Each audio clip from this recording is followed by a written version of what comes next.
8 વાગે ઉઠીને નાઈ ધોઈને કમ્પ્લીટ થઈને આપણે જવાનું હતું ઉપલેટા, કેમ કે ઉપલેટા હતો મેળો. एहे रहा नहीं जाता, तड़प ही ऐसी है ना।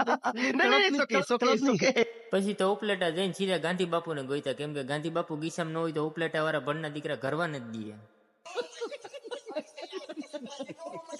પછી તો હું આપણે ગાંધી બાપુ રબર મારીને નાખી દીધા ગીસામાં. પછી તો ઉપડા મેળામાં બહાટી બોલાવી દીધી. આમ તો જો તમે છોકરા પણ એ દડો કે આજ તો ફોડી નાખવો છે એટલા ઠેકડા મારવા. સીધા વાડીએ પોગી ગયા. વાડીએ જઈને પેલા કામ જાંબુડા ખાવાનું કર્યું. ખૂટે એટલા ખાધા ને બાકી ના ભર્યો કોથરો. પછી તો આપણે BMW ને ચડાવી ઉભા રોડે અને ભગાડી 180 ઉભર્યો. પછી તો એમ થયું ખોટી બહુ આવી કે આ કરતા તો નિરાયતી આવી ગયો તો વરસાદે ધમરોડી નાખ્યા. હું રાજકોટ ડૂબી જાય એમ હો. હમણાં તો એક ગઈઢા બાબા તેણે જતા હતા, કીધું જાવ જાવ.